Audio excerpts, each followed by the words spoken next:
రము స్తుతి గానము చేయుటయే మంచిది. హల్లెలూయా.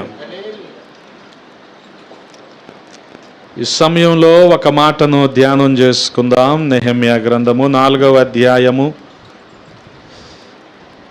నెహెమ్యా గ్రంథము 4వ అధ్యాయము 6వ వచనము. అయినను పని చేయుటకు జనులకు మనస్సు కలిగి ఉండెను గనుక మేము గోడను కట్టుచుంటిమి, అది సగము ఎత్తు కట్టబడి ఉండెను. ప్రార్థన. మమ్ములను మిక్కిలిగా ప్రేమించిన మా ప్రియ పరలోకపు తండ్రి, ఈ సమయంలో మరొక్కసారి మీ పాద సన్నిధి చేరటానికి మీరు చూపిన కృపను బట్టి స్తోత్రాలు. ఈ 2024వ సంవత్సరం అంతటినీ మీ కృప చేత మేము దాటిపోవటానికి 2025వ సంవత్సరము ప్రారంభ క్షణాలలో మీ సన్నిధిలో నుండి మీ మాటలను వినటానికి నాయన సహాయము చేశారు. స్తోత్రాలు. మీరు ఇచ్చిన ఈ క్షేమాన్ని బట్టి, సమృద్ధిని బట్టి, ప్రతి కుటుంబంలో చేసిన అద్భుతాలను బట్టి స్తుతిస్తూ ఉన్నాం. ఈ సమయంలో ఈ వాక్య ధ్యానము కొరకు మీరు ఏర్పాటు చేసిన ఈ లేఖనాలను బట్టి స్తుతిస్తూ ఉన్నాం. మమ్మల్ని అందరినీ ప్రభా మీ హస్తాలకు అప్పచెప్పుకుంటూ ఉన్నాం. ఈ లేఖనాల్లోని సత్యాన్ని గ్రహించులాగున మా హృదయాలను తెరవమని బతిమాలుకుంటూ ఉన్నాం. రాజా, మీ కృపతో నింపండి.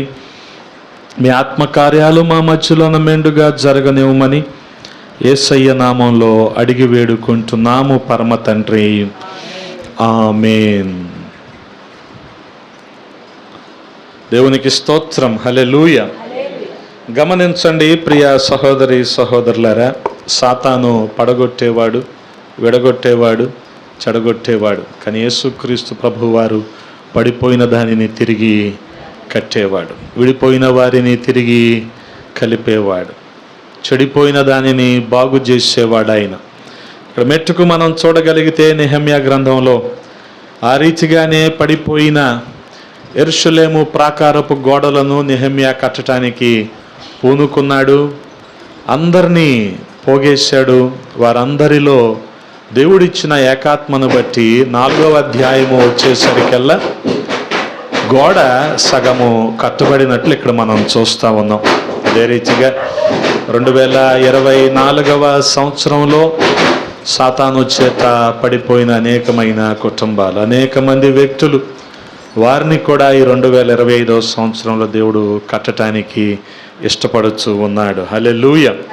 గమనించండి, యేసుక్రీస్తు ప్రభువారు మన జీవితాలను కట్టడానికే ఈ లోకంలోకి వచ్చాడు. నాశనమైన స్థితిలో ఉన్న యెరూషలేము పట్టణము, వాస్తవానికి ఆ యెరూషలేము పట్టణము 12 గుమ్మాలతో చాలా బలంగా ఉండేది. కానీ దాదాపుగా 570 సంవత్సరాలు, క్రీస్తుకు పూర్వం 570 లేదా 580 సంవత్సరాలకు పూర్వమే నెబుకద్నెజరు పాడు చేసేసి ఆ గోడలన్నిటిని కూడా కాల్చేశాడు. ఎందుకనంటే తనకంటే గొప్పగా ఇంకొకటి ఏది ఉండకూడదు, అంటే తన రాజ్యము కంటే గొప్పగా ఇంకొకటి ఏది ఉండకూడదు. గమనిస్తున్నారా? ఈ వారం కాలంలో ఒక వారం 10 రోజుల నుంచి ఈ మెదక్ చర్చి కట్టబడి ఇన్ని సంవత్సరాలు అయ్యింది అని చెప్పి వారందరూ కూడా వార్షికోత్సవాలు చేసుకుంటున్నారు. అది కూడా ఎలా కట్టారంటే దానికి సంబంధించి చాలా ప్రయాసపడి ఆ దొరగారు అక్కడ కట్టి వారందరికి కూడా ఉపాధినిచ్చి స్కూల్స్ అవన్నీ కూడా ఏర్పాటు చేసి, అక్కడ అది నిజాము ప్రాంతం కాబట్టి ఆ నైజాం రాజు అన్న మాట ఏంటంటే, చార్మినార్ కంటే ఎత్తు ఉండకూడదయ్యా, నువ్వు ఎంతైనా కట్టుకో అన్నాడంట. నువ్వు కట్టు మెదక్ చర్చిని కాదంటలా, కానీ చార్మినార్ కంటే ఎక్కువ ఎత్తు ఉండకూడదు. ఎందుకని? వాళ్ళదే ఎక్కువగా, కానీ వాళ్ళ రాజ్యం కదా అది. అలాగే నెబుకద్నెజరు ఆక్రమించేశాడు యెరూషలేముని. కాబట్టి ఇప్పుడు యెరూషలేము నెబుకద్నెజరు ప్రాంతం కంటే, బబులోను సామ్రాజ్యం కంటే గొప్పగా కనిపించకూడదు అంటే దాన్ని డిమాలిష్ చేసేయాలి, నాశనం చేసేయాలి. అలాగే యెరూషలేము గోడల్ని నాశనం చేశాడు. అక్కడ ఉన్న వారందరినీ కూడా బందీలుగా తీసుకొని వెళ్ళిపోయాడు. 70 సంవత్సరాలు వీరందరూ అలాగా చెరసాలల్లోనే బానిసలుగానే ఉండిపోయారు. ఆ 70 సంవత్సరాల తర్వాత తిరిగి వచ్చి యవనస్తులైన వారు, అంతకు మునుపు తరం వాళ్ళు ఉన్నారో లేదో తెలియదు కానీ ఆ తర్వాత తరం వారు వచ్చి చూసేసరికి యెరూషలేము బట్టి చాలా బాధపడ్డారు. బాధపడటం ఒక ఎత్తు అయితే అందులో నెహెమ్యాకు కలిగిన ఆలోచన చూస్తున్నారా? ఈ గోడల్ని తిరిగి కట్టాలి. యేసుక్రీస్తు ప్రభు వారిది కూడా అదే ఆలోచన. మనిషి కూడా అదే రీతిగా పడిపోయిన స్థితిలో ఉన్నాడు. పాపంలో, బలహీనతల్లో, శాపంలో పడిపోయిన స్థితిలో ఉంటే అటువంటి వారిని, నశించిన దానిని వెదకి రక్షించటానికి ఆయన ఈ లోకానికి వచ్చాడు అన్నది నిరూపించబడిన రీతిగా ఆయన ప్రతి ఒక్కరిని కూడా కట్టాలని ఆశపడుతూ ఉన్నాడు. ఆ రీతిగా చూడగలిగితే యెరూషలేము పట్టణం అనేది కట్టబడటానికి నెహెమ్యా పూనుకున్నాడు.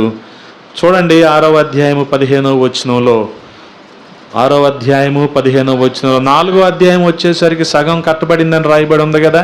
ఇక 6:15కు వచ్చేసరికి, ఈ ప్రకారము ఏలూలు మాసము 25వ దినమందు అనగా 52 దినములకు ప్రాకారమును కట్టుట సమాప్తమాయను. హల్లెలూయా. గమనించండి, ప్రారంభంలో తన వేదన, తన బాధ, తనకు కలిగిన దుఃఖము, తనకు కలిగిన ఆసక్తి, తనకు కలిగిన ప్రేరణ ఇవన్నీ రాస్తూ వచ్చాడు. 6వ అధ్యాయములో గోడ కట్టేశారు కదా, ఇంకా ఆపేయచ్చుగా. నెహెమ్యా గ్రంథాన్ని ఆపల, ఇంకా దీని తర్వాత ఇంకా 7 అధ్యాయాలు రాశారు. గమనించండి, అంటే కట్టబడటం ఒక్కటే కాదు, కట్టబడిన దాన్ని కొనసాగించటం, కొనసాగిస్తున్న కొద్దీ స్తుతించటం, స్తుతిస్తున్న కొద్దీ మన ఫలం అధికమవటం, విశ్వాసంలో అంతకంతకు ఎదగటం. ఇది ఎలాగా ఆ తర్వాత 7 అధ్యాయాలు కూడా మనకి బోధిస్తూ ఉంటాయి. అందుకని ఈ నూతన సంవత్సరాల్లో 2025లో పడిపోయిన కుటుంబాలను, సంఘాలను, వ్యక్తులను దేవుడు కట్టడానికి ఆయన ఇష్టపడుతూ ఉన్నాడు. చూడండి ప్రియ సహోదరి సహోదరులారా, గమనించగలిగితే ఆయన ఒక్కడే మన జీవితాలను నిలబెట్టగలడు, కట్టగలడు, బాగు చేయగలడు. ఆయన తప్ప వేరొక దిక్కు మనకు లేదు. హల్లెలూయా, హల్లెలూయా. గమనించండి, నోటితో చెప్పి ఊరుకోవటం కాదు, ఆయన తప్ప వేరే దిక్కు లేదని. అత్యవసర పరిస్థితుల్లో కూడా ఆయనే దిక్కుగా మనం కలిగి ఉండాలి. వాస్తవానికి ఈ రోజుల్లో విగ్రహారాధికులకి, అన్యులకి అన్ని ఆచారాలు ఉంటున్నాయో, క్రైస్తవులకు కూడా అన్ని ఆచారాలు ఉంటున్నాయి. 30 లక్షలు పెట్టి అపార్ట్మెంట్ కొని అందులో 30 రూపాయలు ఖర్చు పెట్టి చీపురు తీసుకెళ్ళరు, కొత్తది పాత చీపురే తీసుకెళ్ళాలి. దీని ఫలం ఎక్కడికి పోద్ది? అక్కడే ఉంటుంది. అందుకనే గమనించండి, దేవుడే దిక్కు అన్నప్పుడు దేవుడే దిక్కు, ఇంకా అంతమించి మిగతా మాట్లాడకూడదు. ఇంక మన విశ్వాసం అలాగే ఉండాలి. గమనించండి, నడి రోడ్డుని నిలబెట్టేశారా, అక్కడ కూడా దేవుడే దిక్కు, అందులో ఏ సందేహం కూడా లేదు. అందుకని ఇక్కడ నెహెమ్యా ఒక్కడేనా అంటే, నెహెమ్యా కలిగింది ప్రేరేపణ మొట్టమొదటిసారిగా. అదంతా చూశాక బాధ, వేదన, దీన్ని బట్టి ఎలాగా, కానీ దేవుడు నెహెమ్యాకు సహాయం చేశాడు. రాజు మనసు కూడా మార్చాడు. ఇది చాలా ఆశ్చర్యం అనిపిస్తుంది కదా. ఇదంతా జరుగుతూ ఉంటే రాజు ఎలాగ డిఫేమ్ అయిపోతాడనే బాధ రాజుకు ఉంటుందిగా. రాజులతో వచ్చిన బాధ అదే. వీళ్ళకంటే ఎక్కువ ఎవరు గొప్పగా కనిపించకూడదు. మీరు అప్పుడప్పుడు వినే ఉంటారుగా, తాజ్మహల్ ఎంత బాగుంటుందంటే 400 సంవత్సరాల తర్వాత వెళ్ళి చూసినా తాజ్మహల్ అది సమాధి అనుకోనివ్వండి, ఏదైనా అనుకోనివ్వండి, కానీ ఇంజనీరింగ్ టెక్నాలజీ ఆ రోజుల్లో అలాగ ఉందా, అమ్మో అనుకుంటాం మనం. అందుకని అది పాడవకూడదని మన కాళ్ళకి ఏం చేస్తారంటే ఐసీయూలో వేస్తారు చూడండి, అలాంటివి వేసి నడిపిస్తారు లోపల. మనం కాళ్ళతో కూడా నడవకూడదు లోపల. కానీ ఆ రోజుల్లో ఎంత పాలరాయి ఎక్కడి నుంచి తెచ్చాడు, ఇవన్నీ ఉంటాయి కదా. మనకు కూడా ఏం చెప్తారు చరిత్రలో, మళ్ళీ ఇలాంటిది కట్టకూడదని అక్కడున్న మేస్త్రుల చేతులు, అర్థమైంది కదా మీకు. కానీ రాజుకు కూడా అదే అనిపించాలిగా, నెహెమ్యా ఇలా చేస్తున్నాడు, నెహెమ్యా ఇలా కడుతున్నాడు అంటే ఆ తర్వాత ఏంటి జరిగేది. కానీ రాజు మనసు కూడా మార్చాడు దేవుడు. హల్లెలూయా. దేవునికి అసాధ్యమైనది ఏదీ లేదు. అందుకనే మొట్టమొదటిగా నెహెమ్యా 6:15 చెప్పబడిన రీతిగా 52 రోజుల్లో కట్టగలిగాడంటే నెహెమ్యా చేసిన మొట్టమొదటి పని ఏంటో గమనించండి. 1:4 రాయబడి ఉంటుంది, ఈ మాటలు వినినప్పుడు నేను కూర్చుండి ఏడ్చి కొన్ని దినములు దుఃఖముతో ఉపవాసముండి ఆకాశమందలి దేవుని ఎదుట విజ్ఞాపన చేసి తిని. హల్లెలూయా. దేవుని ఎదుట విజ్ఞాపన చేశాడు. కొన్ని రోజులు కూర్చున్నాడు, ఏడ్చాడు, ఉపవాసం ఉన్నాడు. గమనించండి, అంటే మొట్టమొదటిగా నెహెమ్యా చేసిన పని ఏంటంటే ప్రార్థన చేశాడు. హల్లెలూయా. ప్రార్థన మన పరిస్థితులను మారుస్తుంది, ఇందులో ఏ సందేహం కూడా లేదు. ప్రార్థన మన ప్రవర్తనను మారుస్తుంది, అనుగుణంగా మనం ఆశీర్వదించబడతాం. ప్రార్థనే చేసేది అనుకుంటే ఎప్పటికీ ఆశీర్వదించబడం. గమనించండి, ఇక్కడ నెహెమ్యాకు ఒక అవసరత ఉంది. ఎవరు పట్టించుకోని దాన్ని పట్టించుకున్నాడు, చెయ్యాలని ఆశపడ్డాడు. అది కూడా యెరూషలేము ఈ రకంగా ఉండటం నెహెమ్యాకు నచ్చలేదు. కాబట్టి ఏం చేశాడు? మొట్టమొదటిగా కూర్చున్నాడు, ఏడ్చాడు, కొన్ని దినాలు దుఃఖముతో ఉపవాసం ఉన్నాడు, ఆకాశమందలి దేవుని ఎదుట విజ్ఞాపన చేశాడు. 2:4 కూడా రాయబడి ఉంటుంది, చదువుతారా? అప్పుడు రాజు, ఏమి కావలసి నీవు మనవి చేయుచున్నావని నన్ను అడగగా, నేను ఆకాశమందలి దేవునికి ప్రార్థన చేసి. హల్లెలూయా. గమనించండి, నెహెమ్యా దినాలలో యెరూషలేము యొక్క గోడలు ఆ రీతిగా ఉండిపోవటం, అవన్నీ కూడా కాల్చబడి కుప్పకూలిపోవటం, ఆ తర్వాత యవనస్తులందరూ చెరపట్టబడి బానిసలుగా తీసుకువెళ్ళిపోవటం, ఈ వివరాలన్నిటిని కూడా సేకరించాడు. కడదామంటే వచ్చి అలాగేదో గుడ్డిగా నిలబడలా. దీనికి ముందు కొంత విషయాన్ని సేకరించాడు. ఏం జరిగింది, ఎలా జరిగింది, ఇప్పుడు వీళ్ళందరూ ఎక్కడ ఉంటున్నారు, ఎందుకు ఇలాగా జరిగింది, ఇవన్నీ సేకరించిన తర్వాత రాజు దగ్గరికి వెళ్ళి, గమనించండి, వాటన్నిటిని గురించి వివరించాడు. అవన్నీ సేకరిస్తూ ఉన్నప్పుడు, వాళ్ళు ఈ విషయాలని చెప్తూ ఉన్నప్పుడు ఎంతో దుఃఖించాడు, ఏడ్చాడు, మౌనంగా ఉండలేకపోయాడు కదా. మౌనంగా ఉండలేకపోయాడు. మంచి సమరయుడు చేసిన పని కూడా అదే, మౌనంగా ఉండలేకపోయాడు. మిగిలిన వారు ఏం చేశారు? ఆ గాయాలతో పడిన వ్యక్తి అక్కడ ఉంటే, నాకు టైం అయిపోతుంది, నాకు ఇంకా ఇంతకంటే అర్జెంట్ పని ఒకటి ఉంది అని వెళ్ళిపోయారు కదా. మనం కూడా అప్పుడప్పుడు రోడ్డు మీద యాక్సిడెంట్లు జరిగినప్పుడు చూసి వెళ్ళిపోతూ ఉంటాం. కొంతమంది అదే పనిగా చూస్తాను ఉంటారు, కానీ 108కి ఫోన్ చేయరు. 108కి ఫోన్ చేస్తే ఏం జరుగుద్ది? 108 నాన్న చేయరు, చూస్తానే ఉంటారు. అవసరమైతే ఫోటోలు తీసుకుంటారు, కానీ 108కి మాత్రం ఫోన్ చేయరు. అంటే అలా మౌనంగానే ఉంటారు. కానీ ఇక్కడ నెహెమ్యా మౌనంగా ఉండాలనుకోలేదు, స్పందించాడు, అనుగుణంగా చేయాల్సిన పని చేశాడు. అందుకనే ఈ నూతన సంవత్సరంలో కూడా దేవుడు మన ప్రార్థన ద్వారా మన జీవితాలను కట్టాలని ఆశపడుతూ ఉన్నాడు. హల్లెలూయా. అంత మాత్రమే కాదు, గమనించండి, యెరూషలేము గోడల్ని తిరిగి కట్టడంలో నెహెమ్యాకి ఉన్న ఆసక్తి. ఆ తర్వాత వచనం చదువుతారా? 2:5, రాజుతో, నీ సముఖమునందు నేను దయ పొందిన ఎడల నా పితరుల సమాధులుండు పట్టణమును తిరిగి కట్టునట్లుగా నన్ను యోధా దేశమునకు పంపుడని వేడుకొనుచున్నానని నేను మనవి చేసి తిని. ఎంత ఆసక్తి అండి! ఇక్కడ ఏదో గడిచిపోతుంది కదా, ఇక్కడ ఏదో ఉంటున్నాము సెకండ్ గ్రేడ్ సిటిజన్స్ లాగా కదా. ఫస్ట్ గ్రేడ్ సిటిజన్స్ ఎవరు? బబులోను సామ్రాజ్యం వాళ్ళు. ఈ యెరూషలేము వారు ఇప్పుడు ఇక్కడ సెకండ్ గ్రేడ్ సిటిజన్స్ అన్నమాట. అంటే వీళ్ళకి ఫుల్ రైట్స్ ఉండవు, ఏదో ఉంటారు అంతే. యవనస్తులు దాదాపుగా బయటకు వండుకోపోవటమే మంచిదయ్యా, దాదాపుగా వచ్చేసేయండి, అసలు లోపలికి బయటకు తిరగకండి. అది ఆడ యవనస్తుడే, స్కూల్లోడు అనుకున్నానంటే.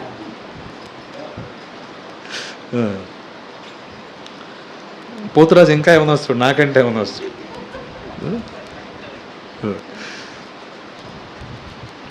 ఏం లేదు, మనం 2-3 అక్కడ కనపడితేనే అనిపిస్తుంది ఆడికి విష్ హ్యాపీ అంటాడు. ఎందుకు ఆడితే అనిపించుకోవటం అవసరమా ఇవన్నీ? 2:5 రాజుతో నీ సముఖమందు నేను దయ పొందిన ఎడల నా పితరుల సమాధులుండు పట్టణమును తిరిగి కట్టునట్లుగా నన్ను యోధా దేశమునకు పంపుడని వేడుకొనుచున్నానని నేను మనవి చేసి తిని. గమనించండి, చాలా ప్రత్యేకంగా ఇక్కడ నెహెమ్యాకున్న ఆసక్తిని మనం గమనించాలి. ఎందుకనంటే ఆసక్తి లేకపోతే యేసయ్య కూడా ఆశీర్వదించలేడు. ఇక్కడ ఏదో సెకండ్ గ్రేడ్ సిటిజన్స్ లాగా ఉండిపోతున్నాం, మాకు పూర్తి స్థాయి హక్కులు ఏమి లేవు, మేము వీటన్నిటి గురించి ఎందుకు పట్టించుకోవాలండి, ఏదో హ్యాండ్ టు మౌత్ ఎగ్జిస్టెన్స్ లాగా బతికితే సరిపోయింది కదా. నెహెమ్యా అనుకోలే కదా, ప్రాధేయపడ్డాడు, రాజు దగ్గరికి వెళ్ళాడు. ఒకవేళ అయ్యా నీకు దయ కలిగితే నన్ను మాత్రం యెరూషలేం పంపించండి అయ్యా, యోధా దేశం పంపించయ్యా నన్ను అంటున్నాడు. గమనించండి, చాలా సందర్భాల్లో విశ్వాసికి లోపించేది ఏంటో తెలుసా? ఆసక్తి. ఈ లోక విషయాల మీద ఆశ ఉంటుందేమో కానీ ప్రార్థన చేసినప్పుడు దానికోసం ఎదురు చూడాలి అన్న ఆశ ఉండదు. ఆశ ఉండాలి. ఆశ లేని వాడిని యేసయ్య కూడా ఆశీర్వదించలేడంట. ఏబి మాసిలేమణి గారు చెప్పారు ఈ మాట. ఆశ లేని వాడిని యేసయ్య కూడా ఆశీర్వదించలేడు కదా. కొంతమందికి ఆశ ఉండదు, అక్కడే ఉంటారు కానీ సంఘాల్లోనే ఆశ ఉండదు. 38 సంవత్సరాల నుంచి అది బెతెస్దా కోనేరని తెలుసు, దేవదూత వస్తుందని తెలుసు, దానికి 5 మంటపాలు ఉంటాయని తెలుసు, నీళ్లు కదిలిస్తుందని తెలుసు. కదిలించిన వెంటనే ఎవరైతే అందులో మునుగుతారో వారికి స్వస్థత వస్తుందని తెలుసు. కానీ అతనికి మాత్రం ఆసక్తి లేదు కదా. 38 సంవత్సరాల్లో కొద్దిగా జరిగినా సరే వెళ్ళిపోయేవాడికి ఈలోపు కదా. బహుశా ఇంట్లో వాళ్ళు టైం టు టైము జొమాటోలో స్విగ్గీలో బుక్ చేసి పంపిస్తున్నారేమో అన్నీ. అక్కడే ఉండిపోయాడు, సెటిల్ అయిపోయాడు, ఇంకా కదలట్లేదు అక్కడి నుంచి. కొన్ని బెడ్లు ఉంటాయి, నిద్ర పడితే మేల్కోరు ఇంకా జనాలు. అలాంటి బెడ్ ఒకటి వేసారు అబ్బాయికి. అందుకని ఆఖరిలో వేసే అన్నమాట ఏంటి, నీ పరుపు నెత్తుకున్నాడు అయ్యా నువ్వు. అసలు ఇదే ఈ పరుపే చేసింది. ఎందుకని? పరుపు సుఖానికి గుర్తండి. అందుకని చాలా సందర్భాల్లో భక్తులు పరుపుని ఇష్టపడలా. ఎందుకని? వాళ్ళు నేల మీద పడుకొని కష్టపడటానికి వాళ్ళు మొగ్గు చూపారు తప్ప పరుపు జోలికి వెళ్ళలేదు. కానీ వీడికి పక్షవాతం వచ్చినా సరే పరుపు ఉంది. సుఖపడిపోవటం అలవాటు అయిపోయినగా ఇంకా ఆశ చచ్చిపోయింది. ఎంతకాలం ఉన్నా ఇలాగే కొనసాగిచ్చేద్దాం. అందులో పక్షవాతానికి ఏ మందులు లేవంటున్నారు కదా. పవనీలే ఇలాగే గమనించండి. నెహెమ్యా కూడా అలాగే అనుకొని ఉంటాడుగా. ఏమని అనుకొని ఉండొచ్చు, అనుకోలేదు కానీ అనుకొని ఉండొచ్చు. ఏమని? ఇక్కడ ఏదో గడుస్తుంది కదా, టైం టు టైం వస్తున్నాయి కదా, నాకు కూడా మంచి రెస్పాన్సిబుల్ ఉద్యోగం ఏముంది, గిన్నె అందించే ఉద్యోగం, కాబట్టి ఇటువంటిది వదులుకొని ఎందుకు రాజుతో విభేదించటం అనుకొని ఉండొచ్చు. కానీ ఆయన ఆసక్తిని బట్టి రాజును బతిమాలుకుంటున్నాడు. నా పితరుల సమాధులుండు పట్టణమును తిరిగి కట్టునట్లుగా నన్ను యోధా దేశమునకు పంపుడని వేడుకొనుచున్నానని నేను మనవి చేసి తిని. గమనించండి, ఆ రీతిగా తిరిగి కట్టబడాలనే ఆసక్తి నెహెమ్యా మాటల్లో మనకి కనబడుతూ ఉంది. అదే కూడా ప్రతి ఒక్కరూ జీవితంలో ఏదో ఒక సమస్య గుండి వెళ్తూ ఉన్నప్పుడు నిరాశను బట్టి మనం కృంగిపోతాం కదా. అక్కడే ప్రభువు మీద మనం ఆశ పెట్టుకోవాలి. ఆ ఆశను బట్టే ప్రభువు మనల్ని మెరుగైన పరిస్థితుల్లోకి తీసుకువెళ్తాడు. అందుకనే ఈ నూతన సంవత్సరంలో నెహెమ్యాకి ఎలాగైతే యెరూషలేము గోడల్ని కట్టాలని ఆసక్తి ఉందో, మనము కూడా తిరిగి కట్టబడాలనే ఆసక్తి మనం కూడా కలిగి ఉండాలి.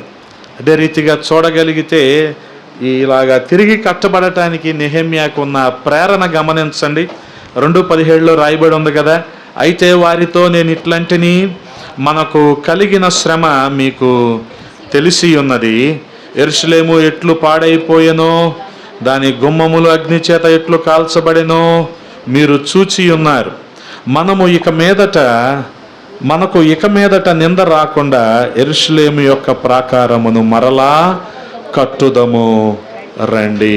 ఇక్కడ నెహెమ్యాకున్న ప్రేరణ ఎటువంటిదంటే స్వీయ ప్రేరణ. తనంతటికి తనకే కలిగింది కదా. సాధారణంగా మనుషులకి వేరే వాళ్ళని చూస్తే కలుగుద్ది. నీకు జిమ్కి వెళ్ళాలని ఎందుకు అనిపిస్తుంది అయ్యా?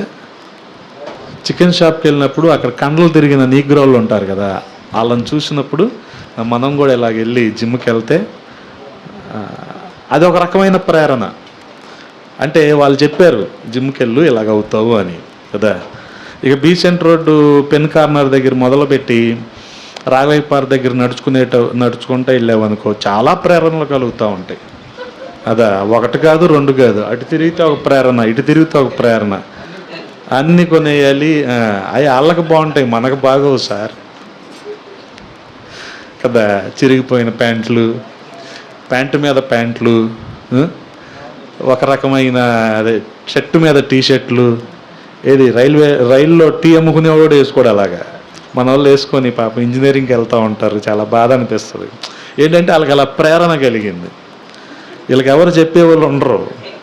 కానీ నెహెమ్యాకి ఎటువంటి ప్రేరణ కలిగింది? యెరూషలేము గోడల్ని కట్టాలని ఎవరు చెప్పలా, పితరులు ఎవరు ప్రోత్సహించలా, అయ్యా నువ్వు ఇలా చేస్తే బాగుంటుందని ఎవరు అనలా, తనంతటికి తానే ప్రేరేపించబడ్డాడు. గమనించండి. అందుకని ఏమంటున్నాడు? ఇక మీదట నింద రాకుండా యెరూషలేము యొక్క ప్రాకారమును మరలా కట్టుదుము రండి. గమనించండి. అంటే ఒక రకంగా ఈ పడిపోయిన గోడలు ఏం చేస్తున్నాయి అంటే నెహెమ్యాలో ఆలోచనను రేపుతా ఉన్నాయి. ఎందుకు ఇలా పడిపోయింది, ఇది ఎందుకు ఇలా ఉండాలి, ఇది బాగుండాలి అని అనుకున్నాడు. ఆ రీతిగా పురికొల్పబడ్డాడు, రేపబడ్డాడు, ప్రేరణ కలిగి. గమనించండి, వాస్తవంగా మొట్టమొదటగా తానే ప్రేరేపించబడ్డాడు. అందుకనే ఇది సెల్ఫ్ మోటివేషన్ అన్నమాట. ఎవరో వచ్చి అతన్ని మోటివేట్ చేయలే కదా. మన వాళ్ళకి కూడా మోటివేషన్ క్లాసులు పెడతారా? ఎప్పుడు ఎగ్జామ్స్కి ముందు చదివితే నువ్వు ఎలాగవుతావు, చదివితే ఎలాగవుతావు అంటారు. ఇంట్లో వాళ్ళ ఆలోచన ఏంటి? మోటివేషను, చదివితే వీడికి కట్నం వస్తుంది, చదివితే వీడికి కట్నం వస్తుంది, చదివితే ఇది ఆ మోటివేషన్లు ఉంటారు వాళ్ళు, ఇంట్లో వాళ్ళు. ఈయనేమో టీచర్లు ఏమంటారు? నువ్వు చదివితే నువ్వు సత్యనాదేళ్ళు అవ్వచ్చు, చదివితే నువ్వు శివనాడారు అవ్వచ్చు, చదివితే నువ్వు సుందర పిచ్చయ్య అవ్వచ్చు, ఇలాగంటూ ఉంటారు స్కూల్లో వాళ్ళు.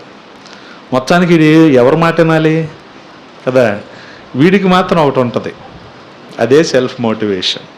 గమనించండి, వీడికి ఒకటి చెయ్యాలని అనిపిస్తుంది, అవ్వాలని అనిపిస్తుంది.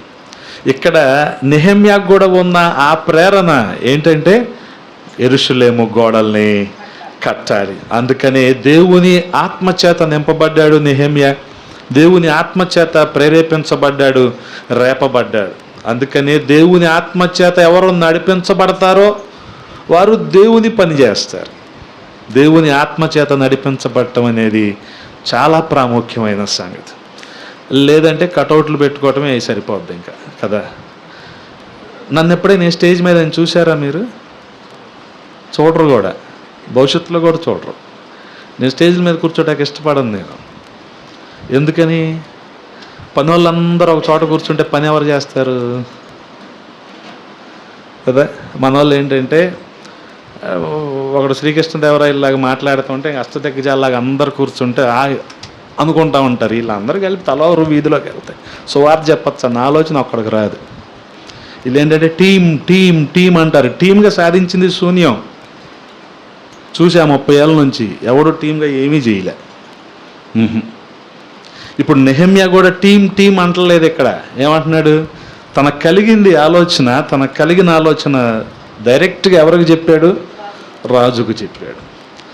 అది కూడా ఏమంటున్నాడు? నీకు దయ కలిగితే నన్ను పంపించయ్యా కదా. అది అటువంటి ప్రేరణ. అందుకనే దేవుని ఆత్మచేత ఎవరు నడిపించబడతారో వారు ఖచ్చితంగా దేవుని పని చేస్తారు. అందుకని నెహెమ్యా ఎప్పుడైతే యెరూషలేము యొక్క గోడలు పడిపోవటం ఆ పరిస్థితి అంతా చూసి తెలుసుకున్నాడో, నేను ఒక్కడనే ఏం చేయగలను అనుకొని మనుషుల మీద కాదు కానీ దేవుని సహాయం కోసం ఎదురు చూశాడు. అందుకని వాస్తవంగా మనం దేవుని మీద ఆధారపడతాం కానీ దేవుడు మనుషుల్ని ప్రేరేపించాలి కదా. దేవుడు మనుషుల్ని ప్రేరేపించాలి. ఆయన ప్రేరేపించే లోపల నువ్వు చేయి చాపకూడదు. ఆయన ప్రేరేపిస్తాడు కదా. మనం చేయి చాపితే కొద్దిగా వస్తుంది. మందిరాలు కట్టేటప్పుడు చాలామంది చందా బుక్కులు వేసి పుస్తకాలు వేసి వెళ్తారు, ఊరికి వెళ్తారు. రూపాయలు కూడా రాస్తారు తెలుసా మీకు? వచ్చారు కదా అని. అరే ఈ 10 రూపాయలు దేనికి పనికి వస్తాయిరా? అదేదో నువ్వు ఆయన్ని అడిగితే ఆయన బౌంటీ అసలు కుమ్మరిస్తాడు కదా, అది అడగరు ఎవరో. వీళ్ళ మనుషుల చుట్టూ ఆ సందా బుక్ తీసుకొని తిరుగుతూ ఉంటారు. ఇదేదో అంబేద్కర్ బొమ్మ కట్టేటప్పుడు రాస్తారు చూడండి, అలాగన్నమాట. అయిపోయింది సార్, అవన్నీ మానేసి ఇటే కదా వచ్చింది. ఇంకా మళ్ళీ అలాగే వెళ్ళారు అనుకోండి, అలాగే అవుతూ ఉంటాయి కదా, గమనించండి. అందుకనే తిరిగి కట్టడానికి సహాయం ఏ రీతిగా పొందాడు? 8-9 వచనాల్లో చూస్తారా? పట్టణ ప్రాకారమునకు మందిరముతో సంబంధించిన కోట గుమ్మములకును నేను ప్రవేశింపబోవు ఇంటికిని దూలములు మ్రానులు ఇచ్చున్నట్లుగా రాజుగారి అడవులను కాయు ఆసాపునకు ఒక తాకీదును ఇయ్యుడని అడిగి తిని. కొడితే కుంభస్థలాన్ని కొట్టాలి. ఇప్పుడు నెహెమ్యా ఎవరిని అడిగాడు? డైరెక్ట్గా రాజుని అడిగాడు. రాజు కంటే ఎవరిని అడిగాడు? అసలు మొదటి అధ్యాయంలో దేవుడినే అడిగాడు. దేవుడు రాజుగారి మనస్సును మార్చాడు. అలాగూ నాకు తోడుగా ఉండి నాకు కృప చూపుచున్న నా దేవుని కరుణాహస్తము కొలది రాజు నా మనవి అది ఒప్పుకుంటున్నాడు. చూడండి, రాజు నా మనవి ఆలకించెను. కారణం ఏంటి? ఆలకించటానికి నా దేవుని కరుణాహస్తము, నాకు కృప చూపుచున్న నా దేవుని కరుణాహస్తము కొలది రాజు నా మనవి ఆలకించెను. తరువాత నేను నది అవతలనున్న అధికారుల యొద్దకు వచ్చి వారికి రాజు యొక్క తాకీదులు అప్పగించి తిని, రాజు నాతో కూడా సేనాధిపతులను గుర్రపు రౌతులను పంపించెను. అందుకని అన్నా, నీకు పార్టీ కావాలంటే రికమెండేషన్ లెటర్ ఎక్కడి నుంచి రావాలి? ఇప్పుడు ఆయన ఇస్తాడు, అలాంటి లెటర్లు ఇస్తాడు ఆయన, మరి ఇంకెందుకే. అందుకనే దేవుని కరుణాహస్తము తోడుగా ఉండాలి. కరుణాహస్తము తోడుగా ఉన్నప్పుడు ఆయన మనుషుల్లో దయ పుట్టిస్తాడు కదా, ఆయన మనుషుల్లో దయ పుట్టిస్తాడు. అందుకనే ఆ కరుణాహస్తమే దేవుని హస్తము, ఆయనే ఎబినేజరు. హల్లెలూయా. సహాయపు రాయి, సహాయం చేసే రాయి ఆయనే, సహాయం చేసే కొండ ఆయనే. అందుకనే దావీదు ఏమంటాడు? నా కొండ, నా కోట, నేను కొండల తట్టు నా కన్నులెత్తుచున్నాను, నాకు సహాయము ఎక్కడి నుంచి వచ్చును? దేవుని యొద్ద నుంచే వస్తుందని చాలా సూటిగా చెప్తాడు. అందుకనే మంచి సమరుడైన దేవుడు, గమనించండి, ఆయన మనకు సహాయము చేసేవాడు. మన జీవితాలు కూడా తిరిగి కట్టబడటానికి దేవుడు మనుషులను ప్రేరేపించి మన జీవితాలలో కార్యం చేస్తాడు, వారిలో దయను పుట్టిస్తాడు. అందుకనే ఆయన సహాయం కోసం మనం ఎదురు చూడాలి. అంత మాత్రమే కాదు, సహాయం పొందుకున్నాడు, మొదటగా ప్రార్థన చేశాడు, ఒక ఆసక్తి కలిగి ఉన్నాడు. అదే రీతిగా రాజుని అడిగాడు, సహాయం పొందుకున్నాడు. అంత మాత్రమే కాదు, ఏదో ఊరికి నెలా చేసేలా, దీనికోసం తన సిద్ధపాటు కూడా మనం గమనించవచ్చు. పగలేమో రాజుగారి పనిలో ఉండేవాడు కదా, రాత్రిపూట ఏం చేస్తున్నాడు చూడండి. 2:15 నేను రాత్రి యందు మడుగు దగ్గర నుండి పోయి ప్రాకారమును చూచిన మీదట వెనుకకు మరలి లోయ గుమ్మములో బడి తిరిగి వచ్చి తిని. కారణం ఏంటంటారు? ఇక్కడ యేసయ్య గుర్తు రావట్లేదా మీకు? నెహెమ్యాని చూస్తున్నప్పుడల్లా సరే మీకు యేసుక్రీస్తు ప్రభువు వారి ఛాయ గుర్తుండాలి. ఎందుకనంటే ఆయన పడిపోయిన వారిని బాగు చేసేవాడు. ఇక్కడ కూడా పడిపోయిన యెరూషలేము గోడల్ని నెహెమ్యా బాగు చేస్తున్నాడు. ఆయన నశించిన దానిని వెదకి రక్షించేవాడు. ఇతను కూడా ఉంది కదా, కడుపు నిండింది కదా, నేను నెబుకద్నెజరు దగ్గరే ఉండకుండా, బబులోను సామ్రాజ్యంలో ఉండకుండా నేను మరలా వెళ్తాను, యోధా దేశం నన్ను పంపించండి అని వెళ్ళి అక్కడ పనులన్నీ చక్కబెట్టి యెరూషలేము గోడను కట్టినవాడు నెహెమ్యా. అంత మాత్రమే కాదు, పగలంతా తన పని తనకుంది, కానీ రాత్రిపూట ఏం చేస్తున్నాడు? ఈ యెరూషలేము గోడ పని చూస్తున్నాడు కదా. యేసుక్రీస్తు ప్రభువారు కూడా విస్తారమైన జనసమూహం వచ్చినప్పుడు వారికి బోధించేవాడు, వారికి స్వస్థతలు చేసేవాడు, వారితో మాట్లాడేవాడు, కానీ రాత్రి ఏం చేసేవాడు? హల్లెలూయా. గమనించండి, ఆ రీతిగా ఆ రాత్రి వేళ దేవుని పట్టణమైన యెరూషలేము పరిస్థితి ఎలాగుందో. ఒకవేళ పగలు చూడటానికి వెళ్ళాడు అనుకోండి, ఇది ఇంకో కారణం. పగలు చూడటానికి వెళ్తే ఏంటి వచ్చాడు, అసలు ఏంటి ఇది ఎప్పుడో జరిగిపోయిందిగా, మళ్ళీ దీన్ని చూస్తున్నాడు ఏంటి అని గమనించే వాళ్ళు ఉంటారా? గమనించే వాళ్ళు ఉండి ఏం చేస్తారు? చూసి ఊరుకుంటారా? ఖచ్చితంగా ఆటంకపరుస్తారు. ఇక్కడ కూడా కొంత యుక్తి గమనించండి. యుక్తి ఖచ్చితంగా ఆటంకపరుస్తారు కాబట్టి ఏం చేయాలి? ఇప్పుడు రాత్రిపూట ఎవరు చూడకుండా వెళ్ళి వాటిని పరిశీలించి, గమనించండి, తన మనస్సంతా యెరూషలేము ప్రాకారాలు కట్టబడే విధంగానే ఆలోచిస్తూ ఉన్నాడు. తగిన శక్తిని సమకూర్చుకోవాలి, తను బలం పొందుకోవాలి, రాజుగారితో జాగ్రత్తగా మాట్లాడుకోవాలి. ఇవన్నీ కూడా తన సిద్ధపాటుని చెప్తా ఉంది మనకి, తన ప్రణాళిక కదా. సిద్ధపాటు లేకపోతే ఎలాగుంటుంది? ఒక ప్లాన్ లేకపోతే ఎలాగుంటుంది? అర్థం కాదు. ఇక్కడ సిద్ధపాటు లేకపోతే కూడా అంతే. రాజు ఇచ్చాడు కదని, రాజుగారు రికమెండేషన్ లెటర్లు ఇచ్చాడు కదా, అడవిలోకి వెళ్ళి ఇది తెచ్చుకో అని, అంతటను బట్టి సంతోషించి ఆగిపోయాడు అనుకోండి, ఏం జరుగుద్ది? పని ముందుకెళ్ళదు. అందుకనే ప్రణాళిక అనేది చాలా అవసరం. దేవుడు తన మార్గాన్ని సరళం చేశాడు ఆ రీతిగా. అంత మాత్రమే కాదు, తిరిగి కట్టబడే సమయంలో కొన్ని ఆటంకాలు ఎదురవక మానవు, అది అపవాది అయిన సాతాను పెట్టే తంత్రం అదంతా. కాబట్టి ఆ సమయంలో మనం చేయాల్సింది ఏంటంటే శత్రువుకి మనం భయపడకూడదు. ఇటువంటి పడిపోయిన ప్రాకారాలు తిరిగి కట్టబడుతూ ఉంటే నెహెమ్యాను ఎగతాళి చేసిన వారు, హేళన చేసిన వారు, తిరుగుబాటు చేసిన వారు కూడా ఉన్నారు. గమనించండి, నెహెమ్యా 2:19 చూద్దామా? అయితే హొరోనీయుడైన సన్బల్లట్టును, అమోనీయుడైన దాసుడగు టోబియా అనువాడును, అరబ్బీయుడైన గెషము ఆ మాట వినినప్పుడు మమ్మను హేళన చేసి మా పని తృణీకరించి, మీరు చెయ్యు పని ఏమిటి? రాజు మీద తిరుగుబాటు చేయుదురా అని చెప్పిరి. గమనించండి, ఎంత తిరుగుబాటు అండి ఇది. వారి హేళన ఇక్కడ ప్రారంభమయ్యి 4వ అధ్యాయం వరకు ఉంటుంది వీళ్ళ హేళన. ఏదో కడుతున్నాడు కదా అని అనుకోలేదు వీళ్ళు. ఏంటి, రాజుగారి మీద తిరుగుబాటు చేస్తున్నారా మీరు? అందుకని 4:3 చూడండి ఒకసారి. మరియు అమోనీయుడైన టోబి అతని యొద్దను ఉండువారు కట్టిన దానిపైకి ఒక్క నక్క ఎగిరినట్టయినా వారి రాతి గోడ పడిపోవుననెను. అయితే వారి మాటలను మరి నెహెమ్యా విని మరి బలహీన పడలేదు, నిరాశ పడలేదు. ప్రజలెవ్వరూ కూడా బలహీనులయ్యేలా కాకుండా వాళ్ళందరూ ఏక మనస్సుతో ఈ గోడ కట్టించే పనిని పూర్తి చేయటానికే నెహెమ్యా ముందున్నాడు. ఆ రీతిగా దేవుని కృప వలన మాత్రమే అద్భుత రీతిగా ఈ ప్రాకారాలన్నీ కూడా కట్టబడ్డాయి. ఇంత హేళనలో కూడా నెహెమ్యా ఏ రీతిగా బలం పొందుకున్నాడో చూసారా? కేవలము దేవునిని బట్టే. అందుకనే 2:18 రాయబడి ఉంటుంది, ఇదియుగాక నాకు సహాయము చేయు దేవుని కరుణాహస్తమును గూర్చియు రాజు నాకు సెలవిచ్చిన మాటలన్నీ నేను వారితో చెప్పి తిని, అందుకు వారు మనము కట్టుటకు పూనుకొందము రండని చెప్పి ఈ మంచి కార్యము చేయుటకై బలము తెచ్చుకొనిరి. ఈ ఆటంకాల మధ్యలో, ఈ హేళనల మధ్యలో, ఇటువంటి వ్యతిరేకతల మధ్యలో బలము తెచ్చుకున్నాడు. కారణం ఏంటో తెలుసా? బలవంతుడైన దేవుడు నెహెమ్యాతో ఉన్నాడు.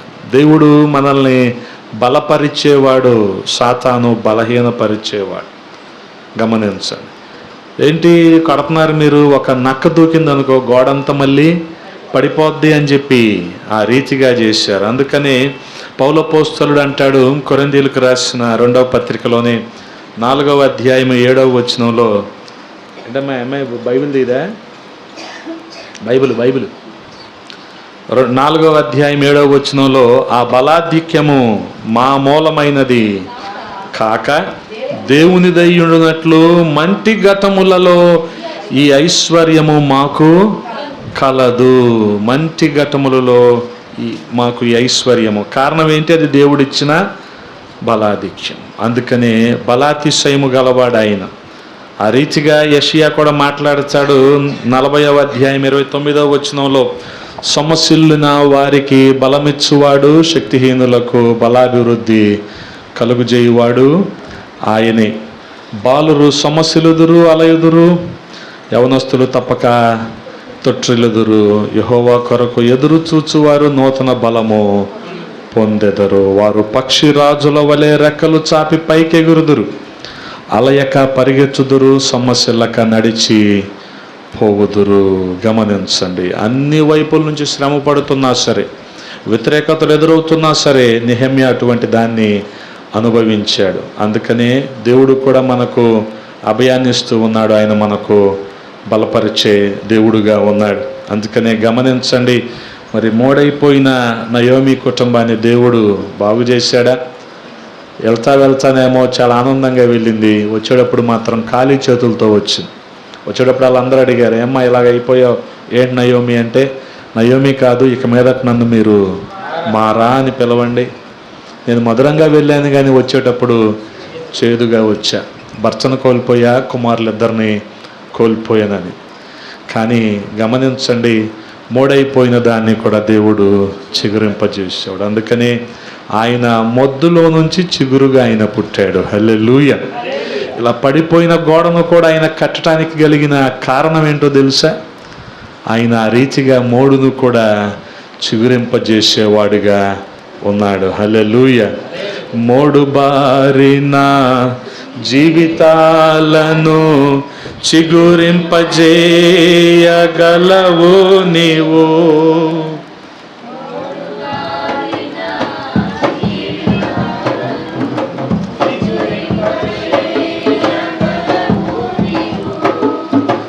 మారానుభవం మధురముగా మార్చగలవు నీవు. మారానుభవం మధురముగా మార్చగలవు నీవు. మహోన్నతుడా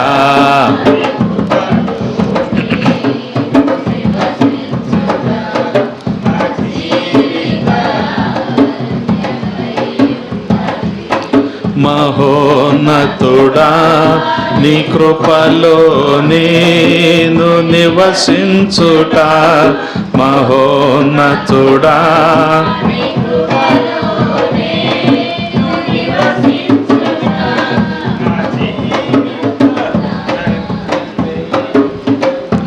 హల్లెలూయా. ఆ రీతిగా మోడైపోయిన నవమి జీవితాన్ని కూడా దేవుడు తిరిగి కట్టాడు. ఆ వంశావళిలో నుంచే యేసుక్రీస్తు ప్రభువారు వచ్చారు. గమనించండి, రూతు, బోయాజు, వీరి తర్వాత ఓబేదు కుమారుడు యెషయి కుమారుడు దావీదు. చూస్తున్నాం కదా. అలాగే సర్వం కూడా కోల్పోయి ఆఖరికి పందుల పొట్టు తినడానికి వెళ్ళిపోయాడు చిన్న కుమారుడు. అటువంటి చిన్న కుమారుడిని తండ్రి తిరిగి చేర్చుకున్నాడు. ఇంతకు మించిన ఆనవాళ్ళు కావాలా మనకి? దేవుడు మన జీవితాలు కడతాడంటానికి కదా. పాడైపోయిన యెరూషలేము గోడల్ని నెహెమ్యా కట్టిన రీతిగానే దేవుడు కూడా మన జీవితాలను కట్టాలని ఆశపడుతూ ఉన్నాడు. అనేక సందర్భాల్లో మనం కూడా నిరాశపడిపోయి ఉండొచ్చు. వాటన్నిటిని దేవుడు తీసివేసి ఒక నిరీక్షణను కలుగజేశాడు. ఏదో భౌతిక సంబంధమైన ఆశీర్వాదాల కోసం ప్రాకులాడేవారిగా కాకుండా ఆత్మ సంబంధమైన ఆశీర్వాదాల కోసం పాకులాడేవారిగా, ఆత్మీయ ఆనందం పొందుకుంటూ, ఆత్మలో బలం పొందుకుంటూ, ఆత్మచేత నింపబడుతూ ఈ నూతన సంవత్సరంలో మనం ముందుకు కొనసాగాలనే దేవుడు ఆశపడుతూ ఉన్నాడు. కాబట్టి మనల్ని ఆయన ఆదరించి ఆయన నడిపించేవాడిగా ఉన్నాడు. కాబట్టి నెహెమ్యాను మాదిరిగా కలిగి ఉందాం. కట్టబడటానికి ఒక గొప్ప అవకాశాన్ని దేవుడు మనకిస్తూ ఉన్నాడు. ఆయన ఖచ్చితంగా కడతాడు. ఆ రీతిగా ప్రతి కుటుంబంలో దేవుని యొక్క సమకూర్పు, సహాయము, ఆయన చిత్తము నెరవేర్చబడులాగున, సమృద్ధి కలుగులాగున ఈ 2025 సంవత్సరం అంతా కూడా దేవుడు మనకు సహాయము చేయునుగాక. ఆమేన్. తలలు వంచండి, ప్రార్థన చేసుకుందాం. పరిశుద్ధుడా, ప్రేమ కలిగిన తండ్రి, ఈ సమయంలో కొద్ది మాటలు ధ్యానించటానికి కృపను చూపించారు. స్తోత్రాలు రాజా. సహాయము చేయండి. పడిపోయిన జీవితాలను మీరు తిరిగి కట్టడానికి ఇష్టపడుతూ ఉన్నారయ్యా. పడిపోయిన కుటుంబాన్ని కట్టడానికి ఇష్టపడుతూ ఉన్నారయ్యా. బలహీనతల్లో ఉండిపోయిన వారిని బలపరచాలని ఆశపడుతూ ఉన్నారు తండ్రి. మీకు స్తోత్రాలు. ఆ రీతిగా గడిచిన సంవత్సరంలో సాతాను అనేక మందిని పడేశాడు. వారందరినీ మీరు తిరిగి కట్టమని బతిమాలుకుంటూ ఉన్నాం. ఈ నూతన సంవత్సరంలో ప్రతి ఒక్కరిని, ప్రతి కుటుంబాన్ని మీరు దీవించి ఆశీర్వదించండి. వారి పట్ల మీ చిత్తాన్ని జరిగించమని బతిమాలుకుంటూ ఉన్నాం. ప్రజా సహాయము చేయమని ఈ మాటలు మా వినికిడిలో దీవించమని యేసయ్య నామంలో అడిగి వేడుకుంటున్నాము తండ్రి. ఆమేన్. ఈ సమయంలో